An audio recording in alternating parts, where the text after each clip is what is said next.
Maid's daughter slapped the billionaire for insulting her mother. What happened next stunned everyone. "Oh my God, what did you just say to her?" The entire ballroom went silent under the glittering chandeliers of the Grand Oaks estate. Laughter quickly turned into shocked murmurs.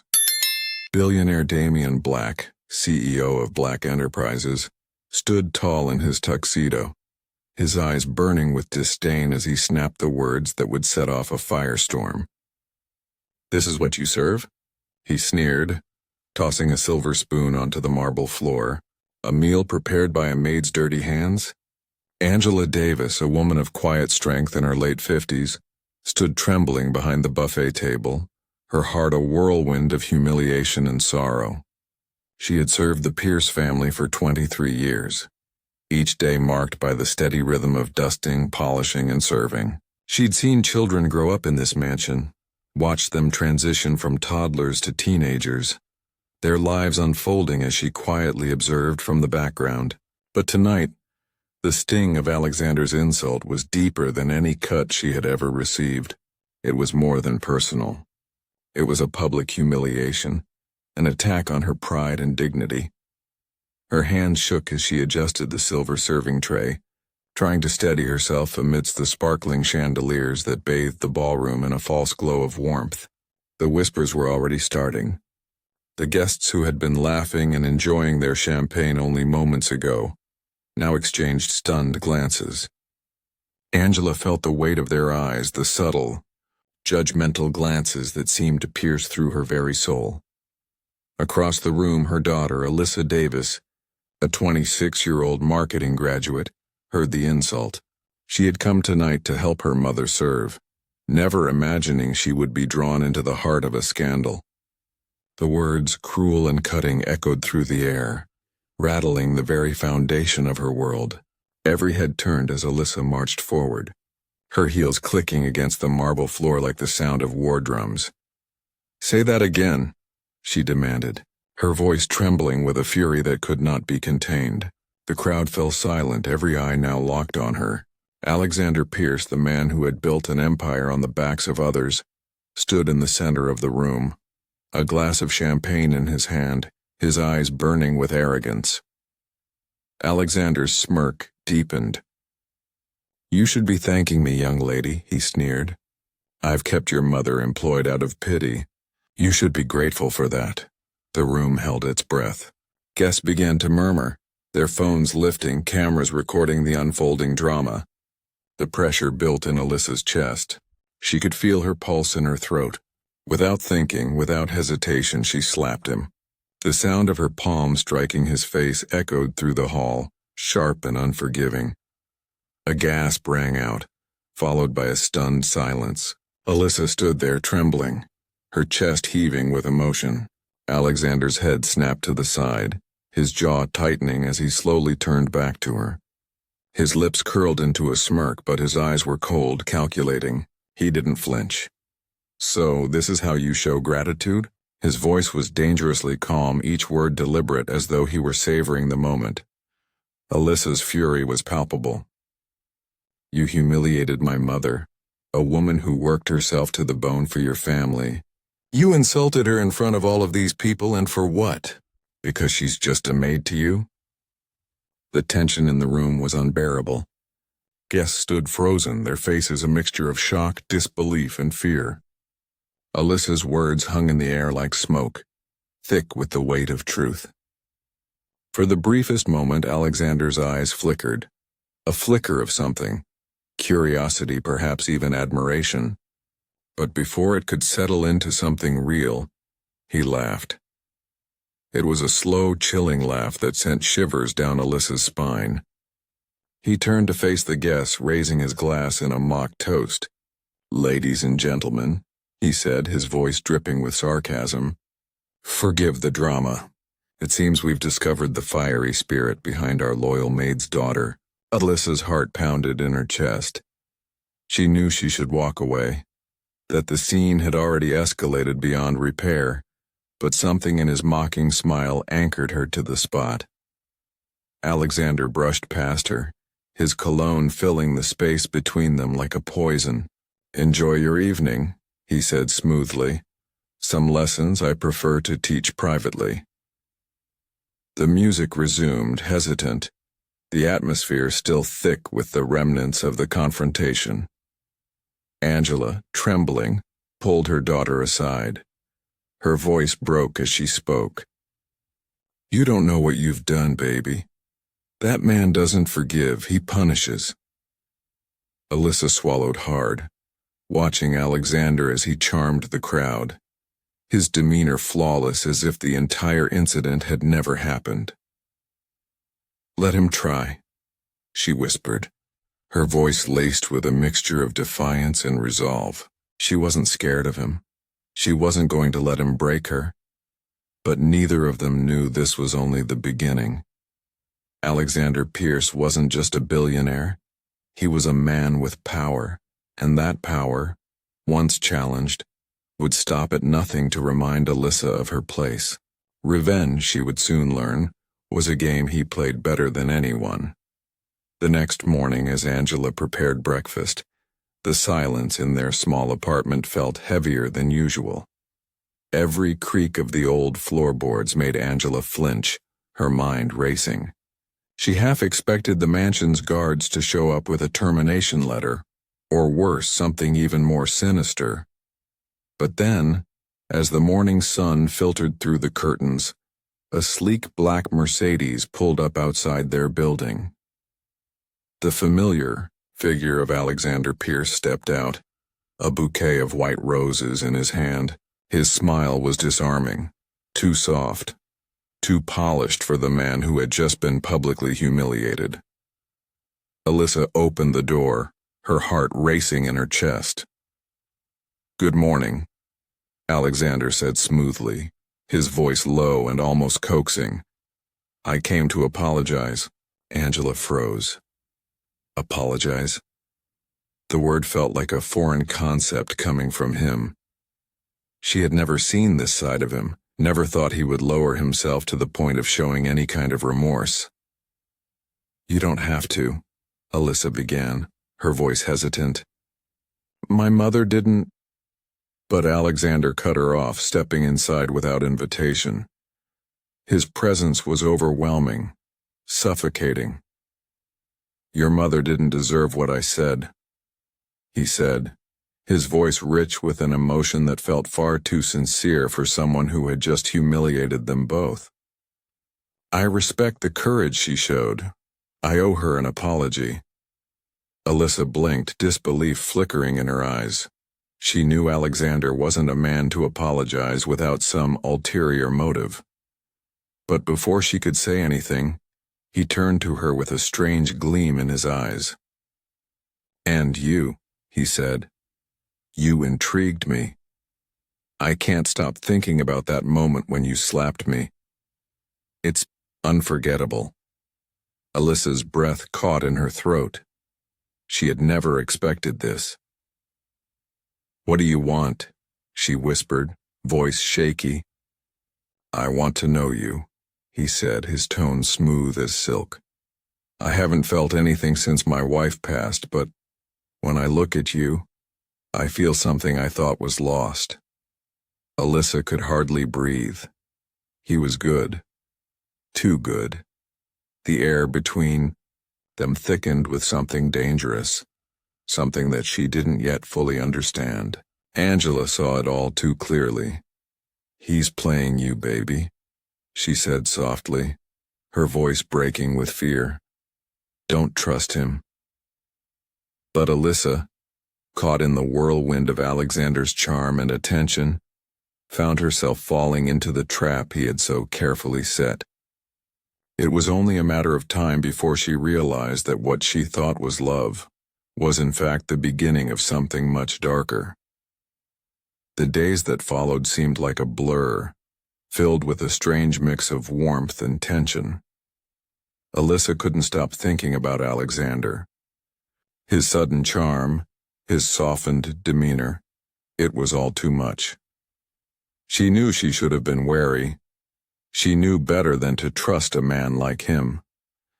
But every time she tried to pull away, something about him, something dangerous yet magnetic, pulled her back.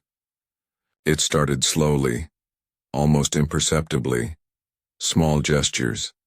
A bouquet of roses left at her door. A lunch delivered to her office, accompanied by a note that simply read, "I was thinking of you." Each gesture felt like a trap, yet Alyssa found herself softening, allowing herself to believe in the possibility of change. Alexander Pierce, the man who had humiliated her mother, now seemed to be trying to atone. At least that's what she told herself. Angela, on the other hand, was less convinced. The older woman watched her daughter closely, her sharp instincts never allowing her to trust the billionaire. "He doesn't change, Alyssa," she warned again one evening as they sat at the kitchen table. "Men like him don't turn into knights overnight. This is all part of a game. His game."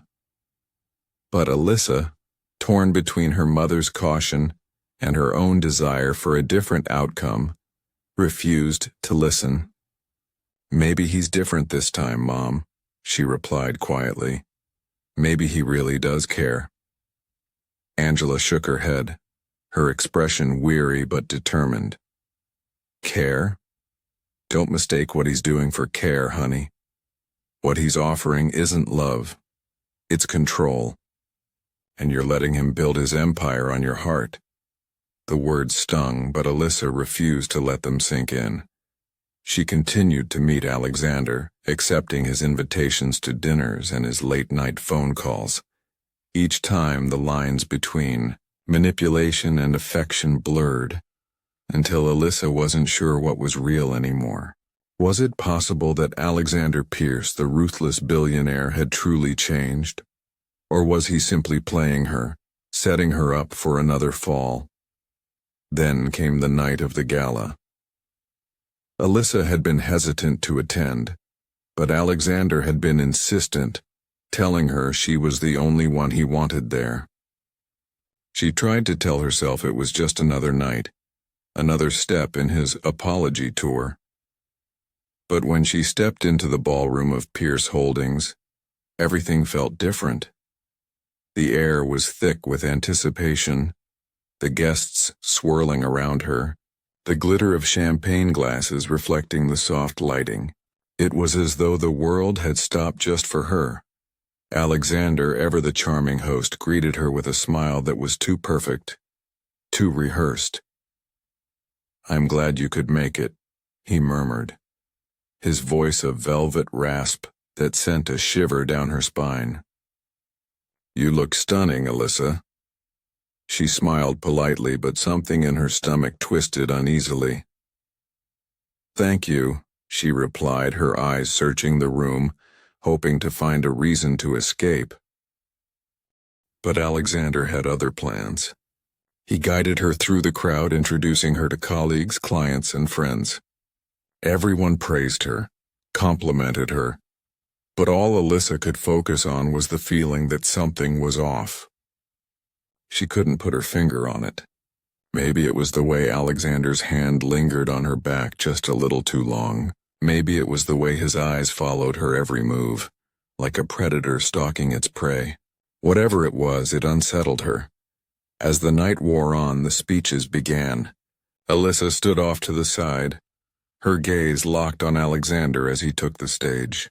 His usual confidence filled the room, his voice smooth and commanding as he addressed the guests. "Tonight," he began, "is about more than business. It's about the people who have helped us get here, and it's about the people who have supported us through thick and thin." His eyes flickered to Alyssa, a fleeting look that made her heart race. Some people come into our lives when we least expect it. And when they do, they change everything. Alyssa's breath hitched. She knew he was talking about her. She could feel it in her bones, the weight of his words pressing down on her. But as she met his gaze, she saw something dark there, something calculated. The night spiraled from there. The moment the speeches ended, Alyssa found herself surrounded by people eager to congratulate her. But no matter how much they praised her, She couldn't shake the feeling that she was being watched, that she was part of something she didn't fully understand. Hours later, when the gala had finally wound down, Alexander found her again. "Let's get out of here," he said, his voice low. "I have something I want to show you." Alyssa hesitated. Something about the way he said it made her uneasy, but despite her reservations, she found herself agreeing. They left the gala together, stepping into the cool night air. The drive to his penthouse was quiet, the tension between them palpable. Once inside, Alexander wasted no time. He kissed her hard, his hands gripping her waist, pulling her closer. Alyssa felt the flood of emotions: desire, confusion, frustration. The kiss deepened, and before she knew it, they were on his couch, his body pressed against hers. It wasn't the first time, but it felt different now. More like a final step, a final claim on her. When it was over, Alyssa sat on the couch, her heart still pounding. Alexander stood by the window, his back to her as he sipped his wine. "You remind me of someone," he said softly, his voice low and thoughtful. Alyssa frowned. "Who?" "My late wife," he replied, his tone colder now. "You both have the same fire, the same courage." Her heart sank. She didn't want to be compared to his dead wife. She didn't want to feel like she was just a replacement. But before she could voice her discomfort, Alexander turned, his eyes locking onto hers. "I don't need anyone else, Alyssa. You filled that hole for me." But Alyssa knew something was wrong. She couldn't explain it, but the connection between them wasn't real. She wasn't healing him. He was using her as a distraction. She stood up, suddenly feeling claustrophobic in the penthouse. "I think I should go." Alexander didn't protest. He simply nodded. "You'll come back," he said softly. "You always do." She left without another word, her mind a whirlwind of emotions. As she walked back to her apartment, she couldn't shake the feeling that she was caught in a trap. Alexander's kindness, his affection, it all felt too smooth, too rehearsed, like it was part of a plan. And deep down, Alyssa knew she wasn't in control. He was. The courtroom was silent, the tension palpable in the air. Cameras flashed outside the courthouse as the media swarmed the steps. The world had been watching. The headlines, once filled with scandalous whispers of betrayal, had now taken a sharp turn. Maid's daughter challenges billionaire in court for the truth. This was no longer just a story. This was a battle of dignity, a fight for respect that transcended money.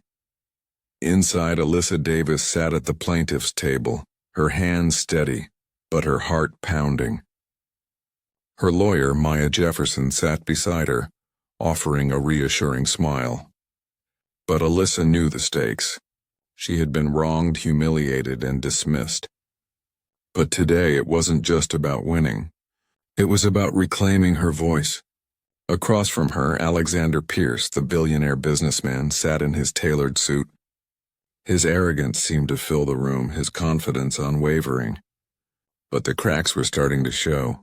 His smirk, once unshakable, had faded as the evidence piled against him.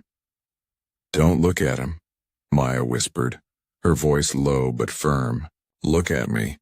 He's not your nightmare anymore. Today we make him face the truth." The judge, an astute woman with silver streaks in her hair, called the court to order. Case number 22 to 5.871. Alyssa Davis versus Alexander Pierce. The words rang out, and with them a sense of finality settled over the room. The fight was about to begin. Alexander's lawyer stood, his voice smooth as he presented the defense. "Your Honor, my client denies all allegations of misconduct and paternity. This is a clear attempt at financial extortion." His words hung in the air, cold and dismissive, but Maya, with a quiet resolve, cut him off. "Objection, Your Honor," she said, her voice sharp, unwavering. "We have medical, financial, and testimonial evidence to prove otherwise." The judge nodded, and Maya walked to the center of the courtroom, her heels clicking in the silence. "Ladies and gentlemen," Maya began, her voice steady, "this is not a story of gold digging. This is a story of power and abuse. A man who believed money could erase cruelty, and a woman who believed her dignity was worth more than any fortune." The courtroom was on edge as Maya presented the evidence, each piece more damning than the last. The voice recordings of Alexander, admitting he had used Alyssa as a pawn in his game of revenge, echoed through the courtroom. The gasps were immediate, the disbelief palpable. Alyssa remained still, her face betraying nothing, but inside, every word was like a dagger, each one a reminder of the humiliation she had endured. Exhibit A. The recording played, his voice admitting, "I made her believe she was special. That's justice." The courtroom was in shock. The evidence was undeniable. Alyssa's hands clenched, but she didn't look away. She would not let him break her again. Exhibit B. Bank statements detailing secret transfers. Alexander's lawyer fumbled, attempting to explain, but Maya wasn't having it. "Then why were these funds hidden from federal audit?" she asked, her words sharp like a blade. The judge's eyes never left Alexander as he stammered, trying to dodge the question. "I'll need my financial officer present to clarify that," he muttered. But it was too late. Then Maya held up Exhibit C. The DNA report. The silence in the courtroom was deafening as the judge read the results aloud. The probability of paternity was 99.9%. The judge's gaze flickered between the two parties, her sharp eyes catching every nuance. "Mr. Pierce, do you wish to contest this?" she asked. For the first time, Alexander hesitated. His usual composure had evaporated, leaving him exposed. The arrogance that had once defined him now felt like a facade. "No," he muttered, his voice barely audible. "But this doesn't prove—" Maya cut him off. "It proves enough." And then, for the first time since that fateful night in the ballroom, Alyssa found her voice. The words came slowly, but with a strength that made the entire courtroom pause. "You said I'd regret touching you," she said softly, her voice clear and unwavering. "Now you'll regret underestimating me." The room seemed to hold its breath. The reporters, the jurors, even the judge, all of them were waiting. Alexander Pierce, the man who had built his empire on manipulation and deceit, was finally being exposed for the fraud he was. Maya continued, and with one last piece of evidence, she turned toward Alyssa. "Miss Davis," she said, her voice gentle yet firm, "would you like to read it yourself?" Alyssa nodded, her hands trembling as she took the folder from Maya. The letters. The same letters Alexander had once written to her. The ones he'd promised to destroy. Alyssa unfolded the first page and her voice cracked as she began to read. "You become my peace, Alyssa. The only person who reminds me I still have a heart." The words hung in the air like a confession. Another letter. "I know I don't deserve you, but when I'm near you I feel something pure. Something I thought died with my wife." The room shifted again. The gasps from the gallery were audible as everyone realized the depth of the manipulation that had taken place. And then, the final letter. "If I ever hurt you, it'll be because I'm afraid. Afraid of losing control. Afraid of loving someone society says I shouldn't." Alyssa's voice trembled, but she pressed on. "You make me vulnerable, and I hate it." Alexander's head dropped into his hands, the weight of his own words crushing him.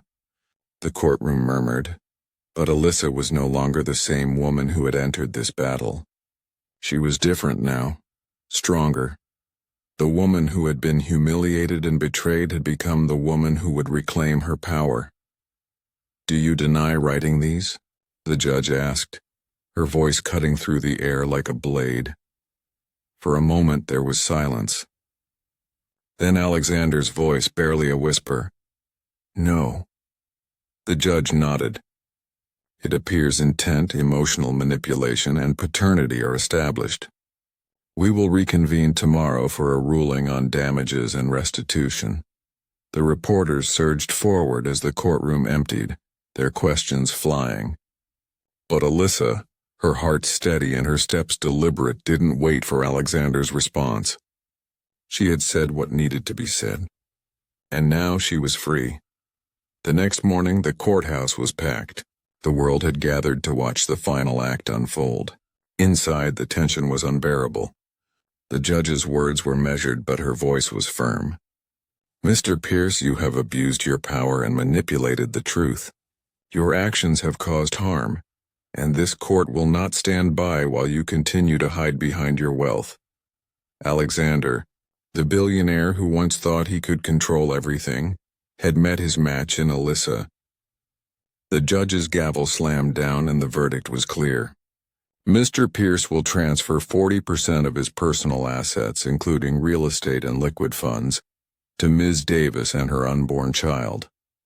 This includes a public statement of acknowledgement and restitution for defamation and emotional trauma. The gasps were immediate. Alexander's face was pale, his jaw dropped in disbelief. 40%, he shouted. "That's theft!" The judge's voice was unflinching. "You did this to yourself, Mr. Pierce. This court will not protect abusers hiding behind wealth." As Alyssa stood tall, her mother Angela by her side, a wave of relief washed over her. The battle was over. She had won more than just a case. She had taken back her life. She had shown the world that the power of truth could not be silenced. The city outside buzzed with excitement, but Alyssa wasn't listening to the noise. She had fought for something far more important than money or fame. She had fought for herself, for every woman who had ever been silenced. "I was never the weak one," she said quietly. "I was just the one who refused to stay silent." And as the cameras clicked and the reporters shouted their questions, Alyssa walked away from the courthouse, her steps steady and her heart finally at peace.